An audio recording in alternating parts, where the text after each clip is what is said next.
Okay, it's nice to see you all here. Thanks for coming. I hope that we can deliver, or that I can deliver for you, a few takeaways that will help you through your journey. A little bit further about myself, first of all, on top of what Brigitte said. Having started in quantity surveying changed and I went along for the ride. But I found that with the company I worked for, we liked working for clients. We didn't want to do project management or stuff like that. We did it, but it wasn't what we tended to do. But I got the most, shall we say, satisfaction out of setting up projects well for clients so that they were a success before they even got out of the ground. And we made a career and built a business around that. I moved on from just doing that kind of work when AECOM bought our business. It was a different model and it didn't suit me, so I went out and did other things. Probably the most interesting was went down to Christchurch and I ran the property department down there after the earthquake, and it was originally set up to start the repair work, but there was a lot more to be done, and I was quite deeply involved in that. Came back to Auckland with nothing to do, tried retirement, but I failed at that. So I took on a commission as the engineer to the contract on the convention centre, which we're not going to talk about. And 6.5 years later, it's still going, but I'm no longer with it. So that's it. 5 projects were major ones during my career. The first one was a building in South Auckland. It was a warehouse with a big office building on the front of it, design and build. And it was, the warehouse part was huge, the office was as well. The architect came along and he did his inspections for practical completion, and that took all day, and he went home. He was going to come in the next morning and write out the certificate, but overnight the building burnt down. It was on the very last day of construction. And so some wise wag went on the signboard the next morning. It had design, build, he put burn, rebuild. But I watched the insurers in action. It was a very easy one to do because you knew the costs of the building. It was brand new. The settlement took place. It got fixed. Next one was the Parliamentary Services Library. There was actually 3 fires in that. There was a building that was being refurbished, and it was a heritage building, and a significant amount of stuff was damaged, really unintentionally. The builders, in their wisdom, made plywood casings around all these beautiful timber stairs with all the wreaths and handrails and the like. When it caught fire, all of the plywood protection for the handrails burnt up and burnt everything inside it as well. That was quite a tricky one to work through. Edgecombe earthquake, our firm was there for about 3 years after that, and that was more about earthquakes than anything else. And it showed the problems where there were multiple insurers for different parts of the site. I spoke to you about the University of Canterbury, and likewise the convention centre. You know, and so it's a sad story with that, but luckily it's getting finished, and the beauty that's going to be there through all of that artwork, which you saw in the paper last week, is going to be really something.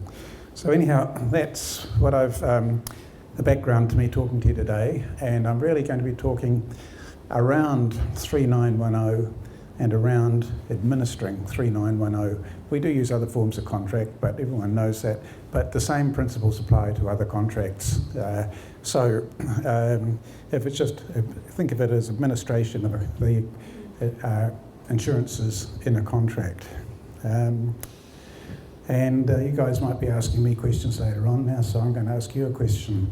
I'd like you to tell me, what do you think are the major things that 3910 covers and delivers? Anyone got any ideas? Here, throw some items to me. Tells you how to measure variations, tells you how to get paid. What else? Scope, yep. Risk allocation, that's the one. That is, more than anything else, is the most important thing that you have to get through we'll get to understand in 3910 is the allocation of risk. And it goes right through how, what classifies the risk through all of the conditions and the like, and it says who does what. So you think to yourself, okay, it's allocating risk. We turn our thoughts to today and insurances, and you think, well, insurances mitigate risk, and well, they cover risk, or they. When you look at it, that's right. But as they say, the devil's in the detail, and it's the devil in the detail that I'm going to be talking about. The contract provides for insurances to be taken out to respond to any loss event. The insurer is not a party to the contract. He's somebody on the outside who feeds money in to repair works. In paying for that work, generally the client has very little in the way of input into what he's paying or how it's being paid, because the insurer has their model for doing it. But the most important thing to remember is that repair works, even though they're being paid for by a third party, not by your principal, those repair works are contract works. So you must deliver them to in the same way that you would deliver them under the contract. 3990 is good in as much as you've got the guidelines at the back. Anyone read the guidelines when they're administering it? Yep, show of hands, who reads guidelines? Very few of you. They're actually very good if you don't change anything in 3910 and via the special or specific conditions. When you do, you can alter the guidelines. So if you've got a clean contract with the specific, no changes to the body of the document, the guidelines are good, but remember, they're only guidelines. The barrister that I've been using in the latter part of my career said to me, the moment they change, don't even bother looking at them. You've got to deliver it in accordance with the way you would deliver under the knowledge of the contract. So that's actually pretty important to understand. When we get in, I've gone a little bit ahead of myself. That's the 6 things I'm going to be talking about. From the perspective of the engineer, which is 3910, what does the construction insurance cover? What does it not cover? The reinstatement process. What the engineer or everyone really should be looking out for when reinstatement gets underway. And lastly, if we've got time, and that's not a pun, I'll endeavour to give you my thoughts on the cost of time. And that'll make some sense when we get to it. So, from the perspective of the engineer, Clause 8 generally applies, which you'll know because you've worked there a lot, but it's probably the most least understood part of the contract. And the first thing you should be doing is going and getting independent advice on all insurance requirements. I happen to be looking after repairing a building in Tauranga right now, and spent yesterday with the insurance broker filling in the forms. And knowing that I'd given this talk once and I was going to go it a second time, I was staggered at what I was being told to put in by way of insurance cover, and I'll get to that as I deal with these various items. So sometimes even the independent advice, the broker might not be the right person to be giving you that advice. You guys, sorry, you all noticed that we don't actually have brokers speaking here today. That was actually a very intentional decision. Sorry, this is how we Chris likes this, Chris.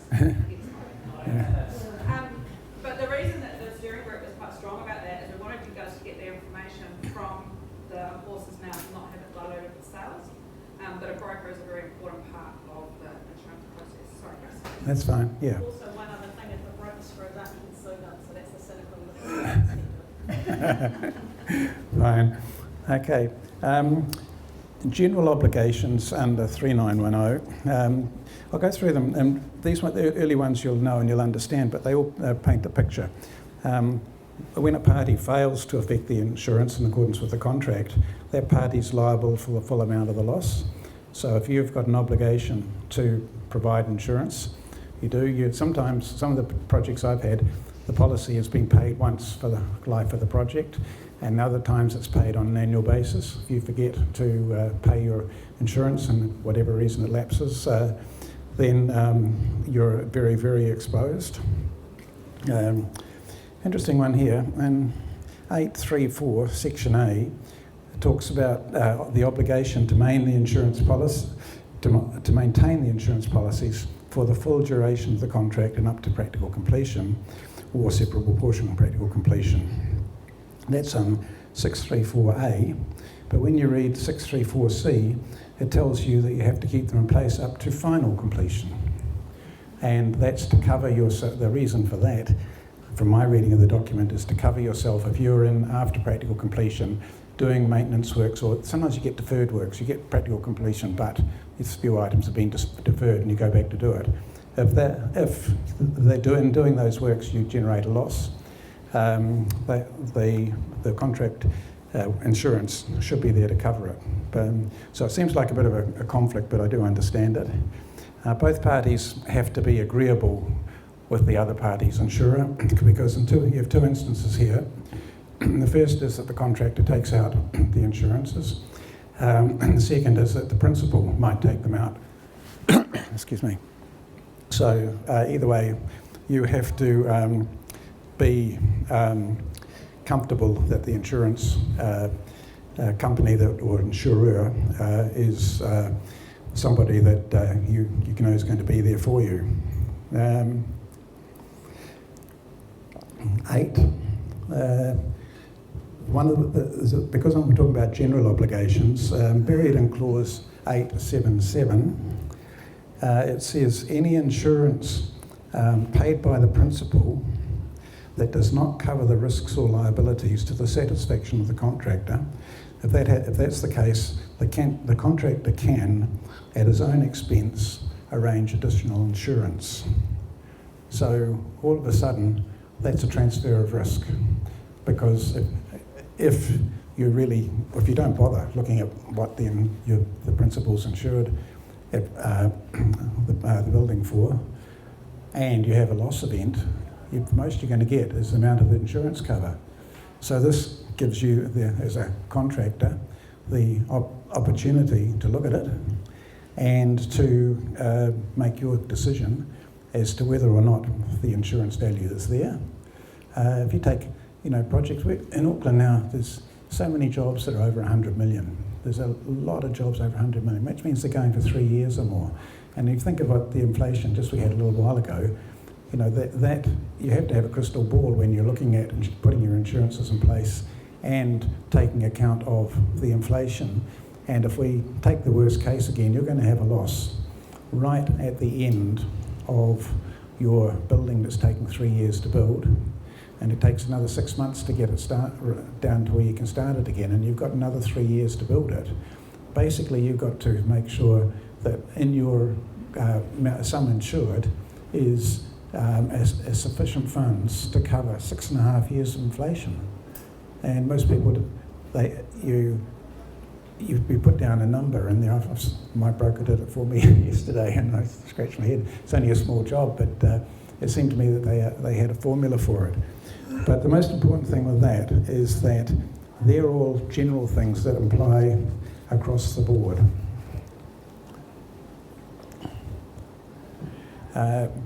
The procurement by the contractor, which is in 831, that's the standard where it's basically a new build and there are no existing structures or not work inside an existing building, and it's clear cut that this is a separate standalone building. And it's quite right that the contractor should ensure the contract works. The time when you get a principal involved is when it's part of an existing building, or you've got buildings close by that could be affected by the building of this building, vibration support and things like that. And in that instance, the right person to be holding the insurance is the builder, because as well as your contract insurance, the follow-on effects of a loss could be the existing buildings get damaged. So it's interesting that in 822 the contract says the principal must procure for construction for existing structures or in the vicinity of another structure. So you don't have an option for the contractor to do it. But and that's the instance where if the principal makes a call on the value of it and you don't agree with it, it's your responsibility to take out extra insurance, or alternatively, you know the risk that you're going to be covering, or you think you know the risk you're going to be covering. Within 3910, there's only one clause that identifies that the engineer has to do a specific thing, and that is if the principal doesn't maintain the insurance when he's got an obligation to insure it, the engineer can stop the works until such time as the principal reinstates the insurance. Apart from that, going through 3910, they refer about insurance and what's insured and what's not insured, but there's absolutely nothing else that the engineer has a mandatory obligation to do. There are other things like making sure all insurances are in place before you start work and all that sort of thing, and they all have to be done.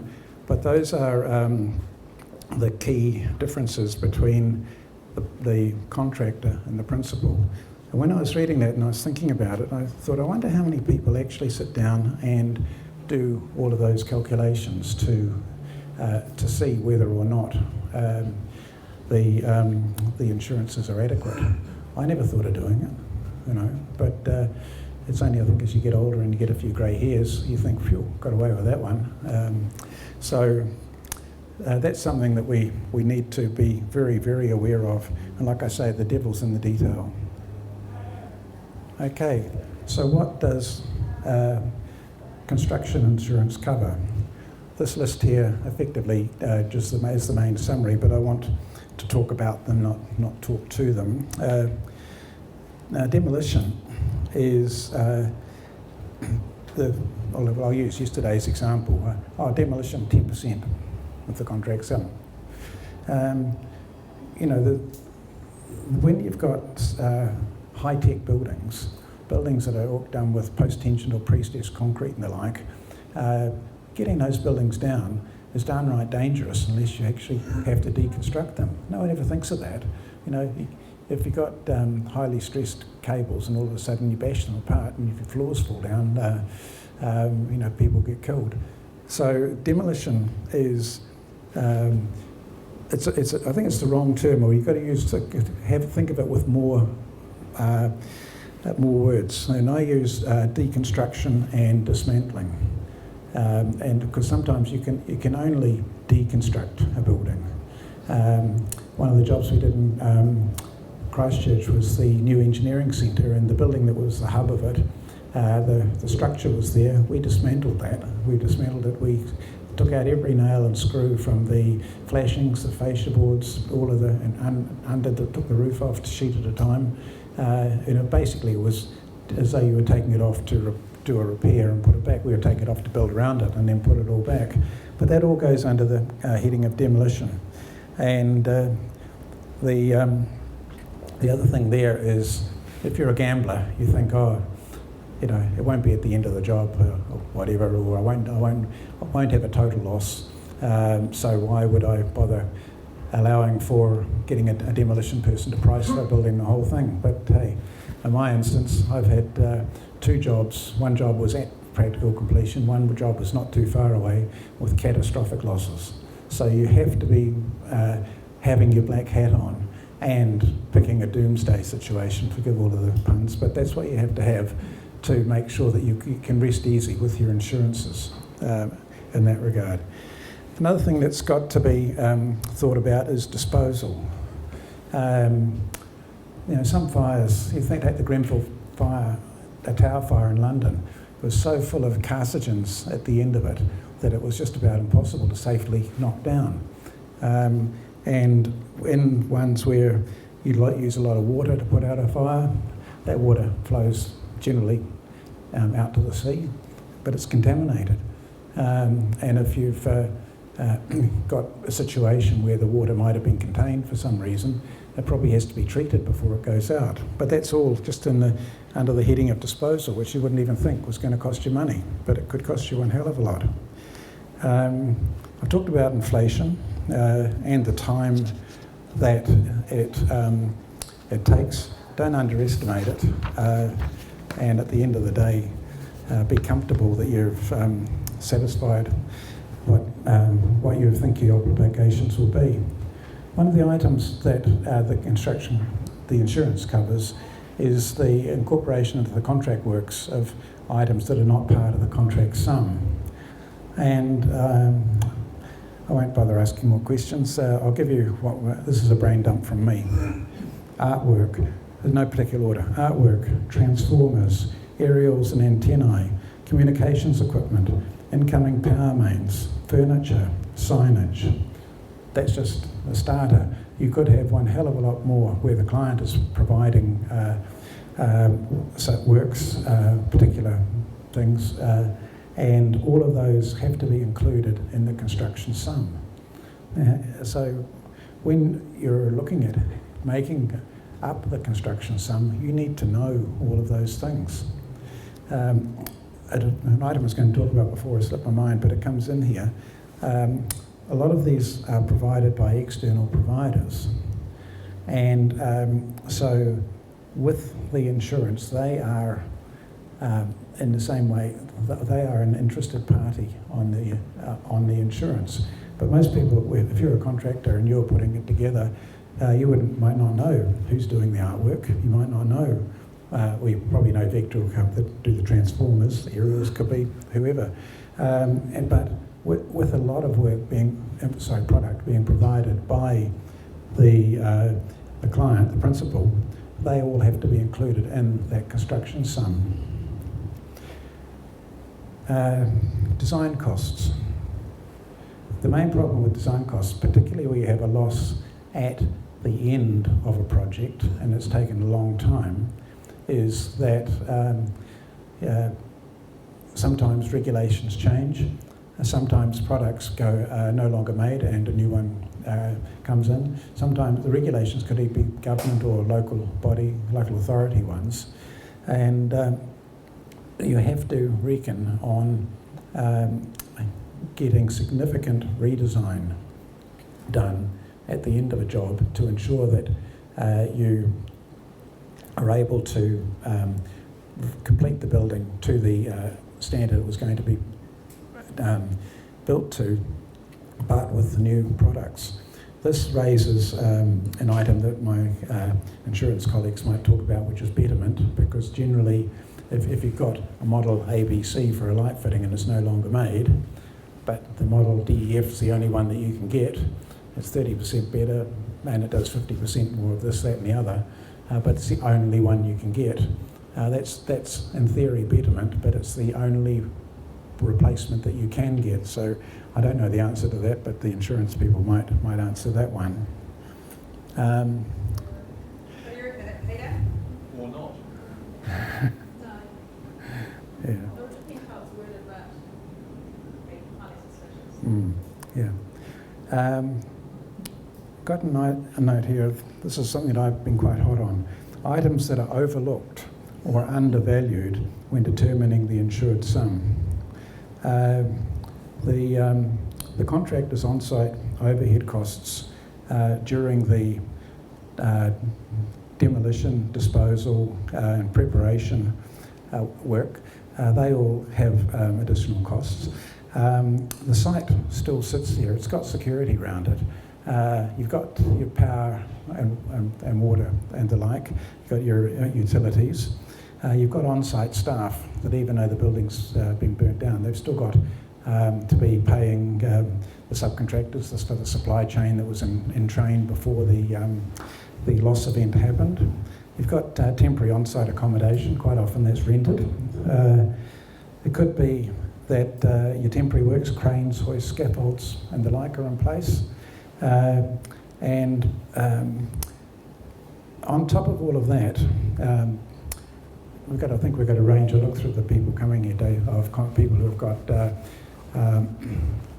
their own tradespeople in their company, and others that do management and contracting, where you've got subcontractors for everything, but even subcontractors for building work, but subcontracting for the trades as well. They also have their on-site overheads, and all of those are costs while the project is getting through into the rebuild stage, and they generally, in my observation over time, they seem to get overlooked or underinsured. Somebody will talk later about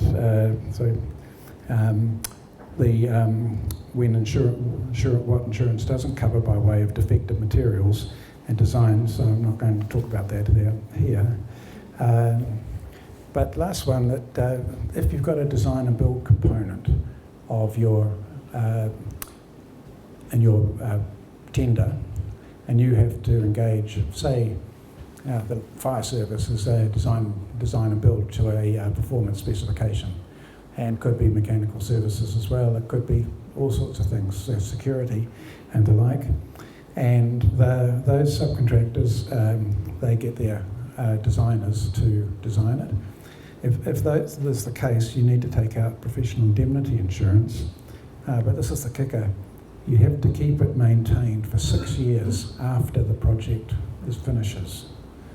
And for my, I can talk about certain things, but not about others. But on the convention centre, I had a PI cover, which runs to 6 years after it's completed, and that was not unusual. I've had it on other projects before.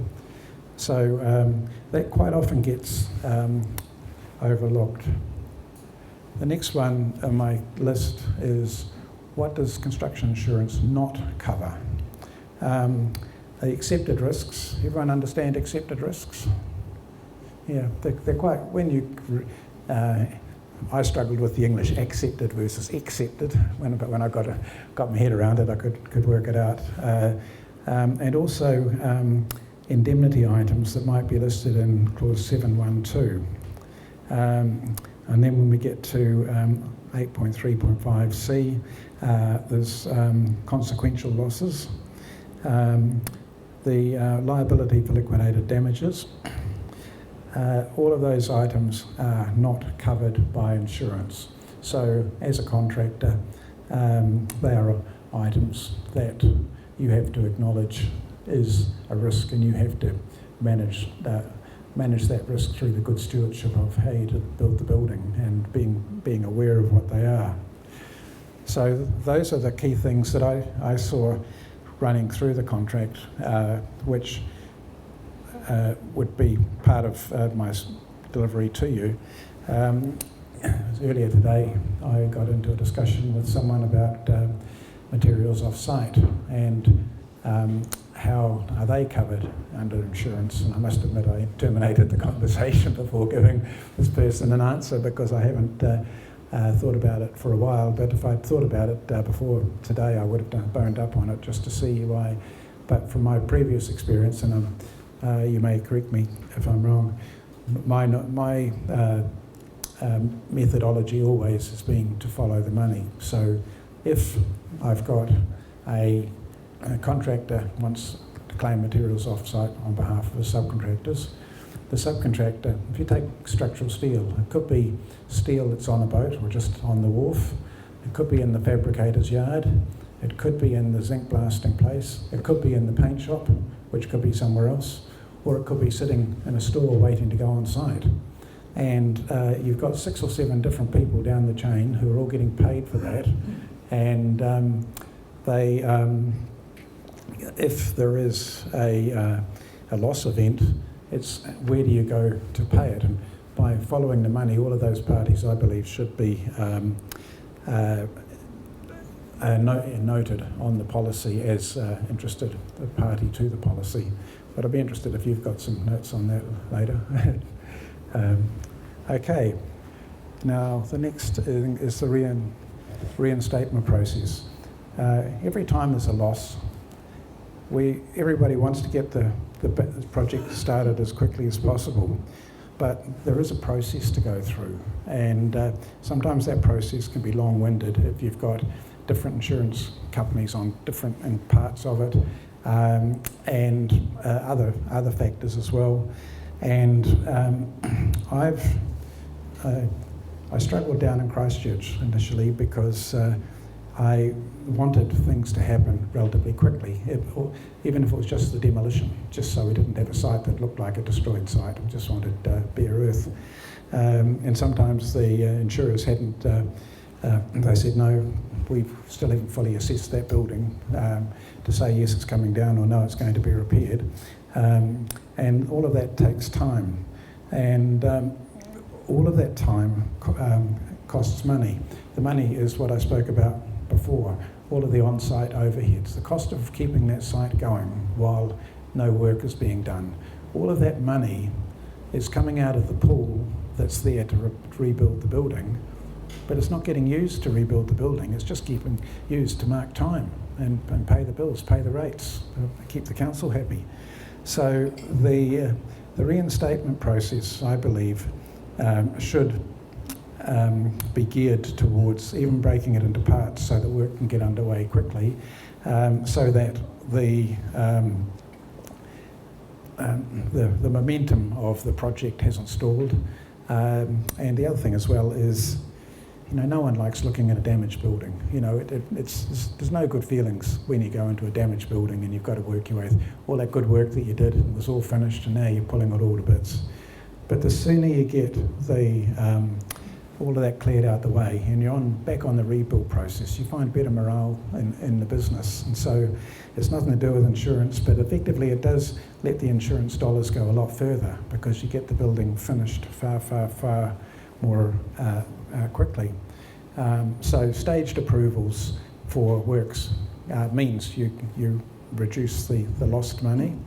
Where redesign is required, you'll know redesign right at the beginning. As soon as the fire's been put out and you look around, you'll know what are the key items that have to go back in that can't go back in that form. And so, quite simply, the redesign process could start very early in the piece so that when the construction starts, we know everything.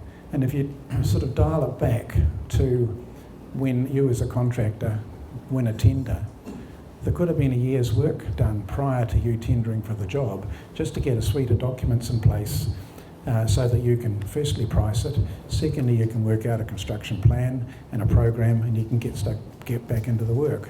Now after a loss, the time for design has to go on again, and that's kind of lost time. So the sooner you find out the items where redesign's required and start it, the more value you'll add back into the process. And it's all going to be paid for by the insurer if it's part of the policy, but it's effectively looking at getting things built quicker than a lot of them do. And that's why we're down at Edgecombe for so long, 3 years, because of the trying to put a new dairy factory into an old dairy factory and everything that went with it. The design process was horrific. What should the engineer look out for when reinstatement gets underway? As I said before, and most importantly, these are contract works, and so even though you've built them the first time, and it could well be that, and certainly if you're working on one of my jobs, my right under the conditions of contract that no payments made against any particular trade where warranties or guarantees are involved until I receive the warranty or guarantee. And you don't have to finish the job to give a guarantee.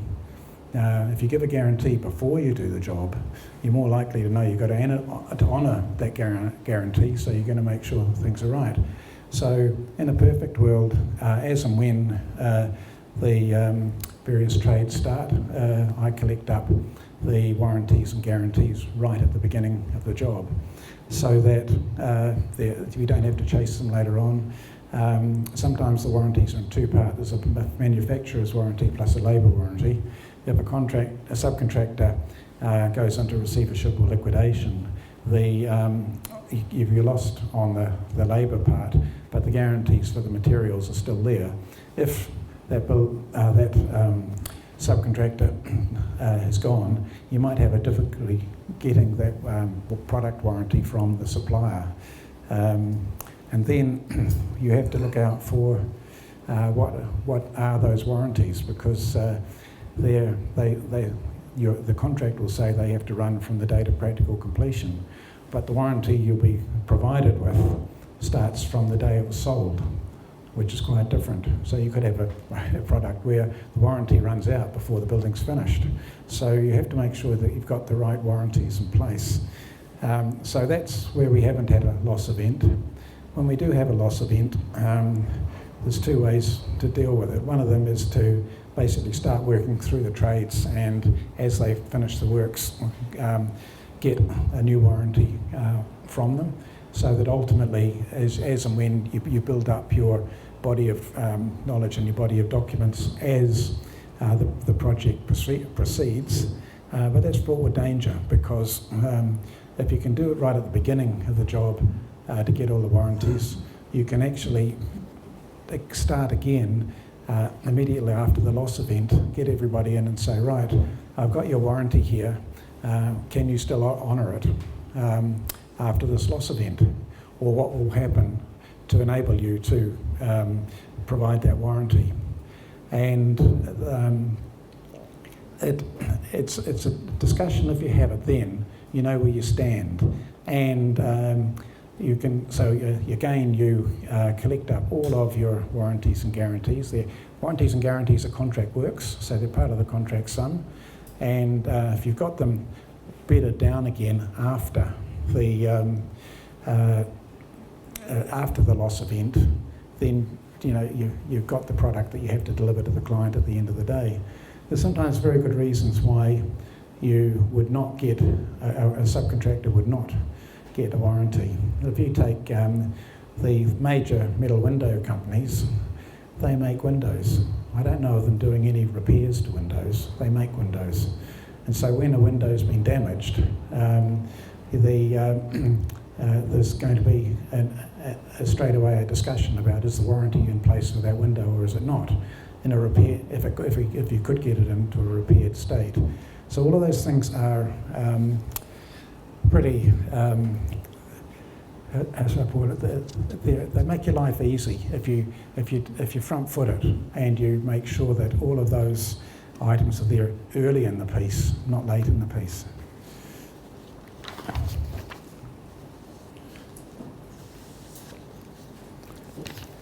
I'll briefly, how are we going for time? I'll briefly touch on what I call the cost of time. I did some working out. I picked a hypothetical $150 million project that was 60% complete. All the major P&G items were all on site simultaneously. We had cranes, lifts, scaffolding, goodness knows what, and insurance claims made. And then I said, well, what is the overhead cost for running that site?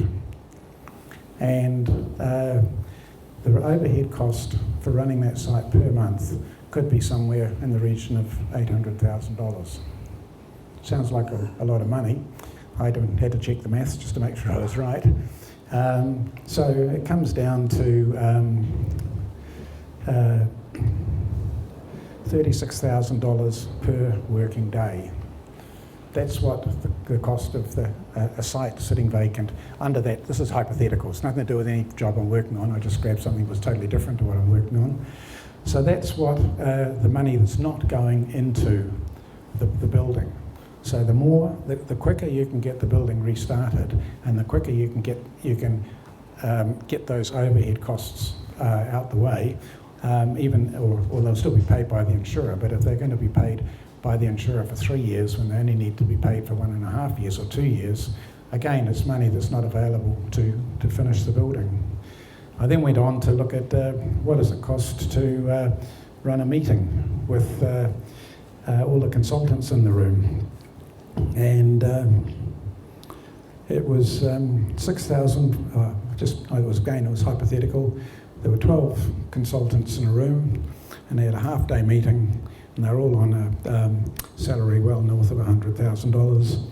And what it's going to cost to have that half-day meeting is $6,500. So every time you're making decisions, you've got to have in the back of your mind, the cost of making those decisions is getting eroded out of the insurance money.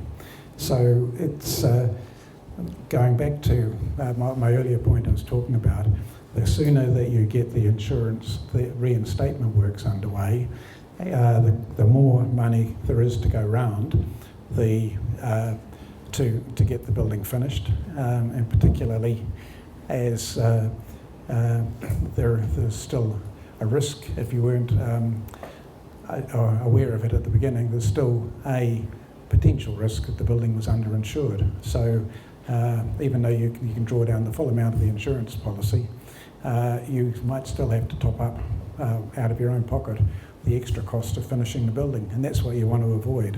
So all of those things should be in the back of your mind about how to preserve the pool of insurance money so it's used for its intended purpose, which is actually getting the building finished. So that's that was all me talking about the cost of time, and it's one that's kind of near and dear to me, and I usually break up most meetings when they're waffling and usually because I'm bored and been meeting, I'll do that calculation and just say how much time we've wasted. So that to me is important. I'm happy to share it with you. Okay, I'll leave it there. Thank you very much.